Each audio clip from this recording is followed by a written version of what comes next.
Hi, News 3 friends. It's Reed Cowan, News 3, and we are on the air right now for the CU. And I am in the hallway after writing my news piece tonight, so I thought I would head upstairs to my office and have a minute of quiet. But oh my gosh, it's late, so I'll just talk to you right here.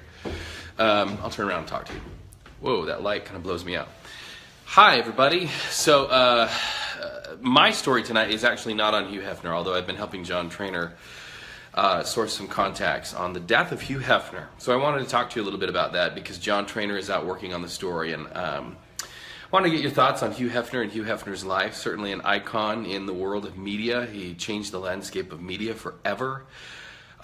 His work has been in print, television, radio. I mean, you think about it, satellite, cable, everything. He's been everywhere.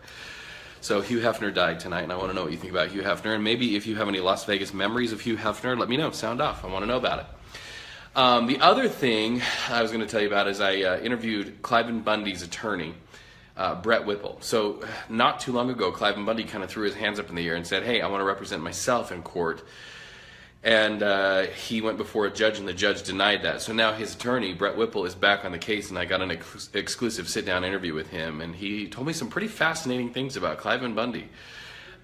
Gave me a picture of Cliven Bundy that maybe you haven't seen before, and so be sure to tune in to News 3 Live at 11 to hear more about Cliven Bundy and why he really believes that the state of Nevada owns the land that he's been grazing his cattle on, and not the federal government. In fact, you may actually be thinking that Cliven Bundy, that this is all over money and that he hasn't paid. Well, he has sent checks paying his grazing fees. His attorney says he's done it for a long time, but the checks get returned. So tonight at 11, I'll tell you where the checks actually went and why they were.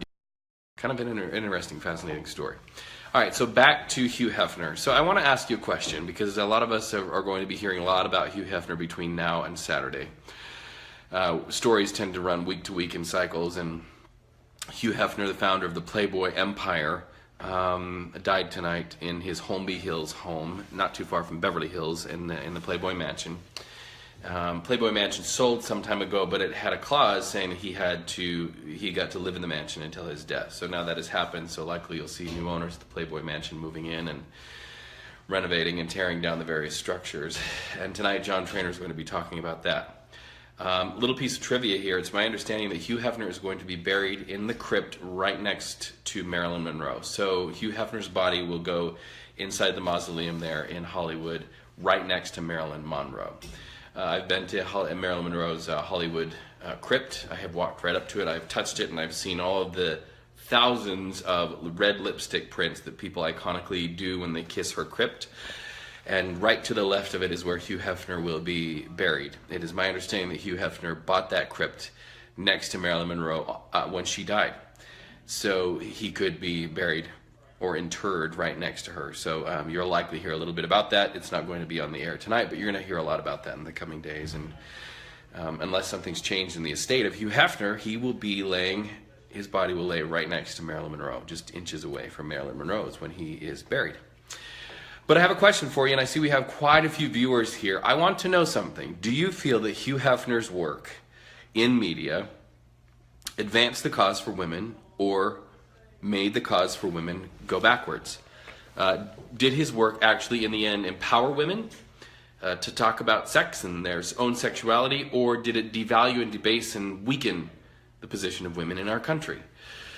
So I want to know what you think about that, because that is really going to be discussed for years and years and years to come, what Hugh Hefner's impact was on women. And did he give us a platform for women to be used, or did he give us a platform for women to be heard and empowered? Playboy did have articles, They had a lot of articles, and Marla Kimball Weaver says he advanced the cause. And why do you feel that way, Marla? Playboy definitely had articles, and a lot of guys would joke over the years, including people I'm related to, oh, I get it for the articles. Maybe that's true. So it wasn't all just about the pictures. The pictures sort of got the headline and the space at the top of the page, but there were articles and there were discussions, and sometimes there were downright political discussions, right? Jennifer, second woman to sound off here, advanced the cause for women. Thank you so much, and I really appreciate you sounding off on that. Once again, if you're just tuning in here, and feel free to share this and sound off after I'm live here on Facebook. I want to know your thoughts. Do you feel that Hugh Hefner advanced the cause for women, giving women a voice, or did he take it backwards? So I want to know what you think about that. Of course, Hugh Hefner, the Las Vegas Tourism Authority has sent us some great photos of Hugh Hefner's time here in Las Vegas. He spent a lot of time here in Las Vegas. And so he definitely is considered a Las Vegas icon. And you'll be hearing more about that tonight. Pamela West says, to my question, I think it was both. Joseph McClain, advance. Look at that. So other than Pamela saying maybe a little bit of both, advance or take women's movement back, we're at 100% in our comments to whether you believe Hugh Hefner advanced the cause of women, gave women a voice, empowered women talking about their own sexuality, giving them a voice about things that before were taboo for women to discuss and talk about, or maybe took it backwards. And everybody here that's commenting, we have quite a few viewers right now, is saying advance. Joseph, the first man to sound off, advance. Marla saying play. Somebody just tried to call me. I don't know who, but I'm talking to you. I just hung that phone up quick. So why do you feel that way, friends? So many of you saying he advanced the cause. Dylan, Joseph, God bless his soul, and to Junior, sorry for your loss. Yeah, I don't know a lot about Hugh Hefner, but tonight I looked online and saw his son's photos, and man, they look a lot like him. Just kind of an iconic face. And in looking at his son's photos, here in Las Vegas actually, at a couple of things, you can definitely see a young Hugh Hefner in their eyes. In fact, his son was the one who issued the statement tonight about the passing of Hugh Hefner. So we have some people being goofy in the background. Anyway, what do you think about it? What's your first memory of knowing that Playboy even existed? And what do you think about the passage of Hugh Hefner? Go ahead and sound off here. Share this live. Oh, you skipped my comment. Rude. Okay. But I don't understand it, Dylan. And so I didn't say it because I don't know if I think it's a joke, but no one can say it. Are you saying that because the Playboy Mansion was like iconic and a really great place? I don't mean to be rude. I just don't understand. I'm a little slow in the uptake. You see this gray hair here? Maybe I don't get it. Anyway, you can all read Dylan's comment. I just don't think I understood it. Anyway, so watch tonight, News 3 live at 11 o'clock. Tanya, don't cry, Dylan. I think Dylan's just playing with this too. I think Dylan's a friend. He's a friend of this feed, and we can all be loving. Sorry, John Trainer was just trying to call me, and I'm talking to you. He keeps trying to call me. Hey, do you have your cell phone? Are we going live somewhere with this? Yes. We're going live with the Clive and Bundy thing? Mm-hmm. Where? The Federal Press. Oh, I gotta go. Let me double check. Tell Ryan, nobody told me we're going live anywhere. Nobody told me we're going live anywhere. So, that's a thing. Anyway, I gotta go. Yes, you understand it. You're just being professional right now. Okay. I'm trying to be. I better go because John Trainer's trying to call me. He's on the Hugh Hefner story. He may need some. Marla's saying he gave many women their first break. He didn't do the shoots with anyone who didn't want the gig. He interviewed. He gave women their first break. Yeah, a lot of famous women have come from the Playboy vintage. In fact, I have a tie. Not a tie, but I have a tie to somebody. Oh, thank you so much. What a nice comment. The beginning of Playboy empowered women and later used to seem objectify. You talk to her now. What's the... Courthouse. Okay.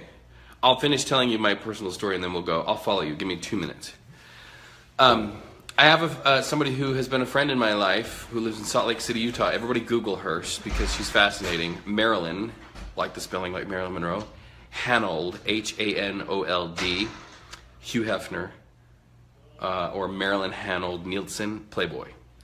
And you'll see somebody who has been a friend in my life who was in Playboy. She was a centerfold.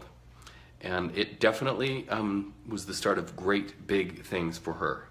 She lives in Salt Lake City, Utah now, is a mother of, I believe, 2 very successful young women, and is a very intelligent woman and has lived a great life. And you can look her up and see how that appearing in Playboy launched her professionally and personally. My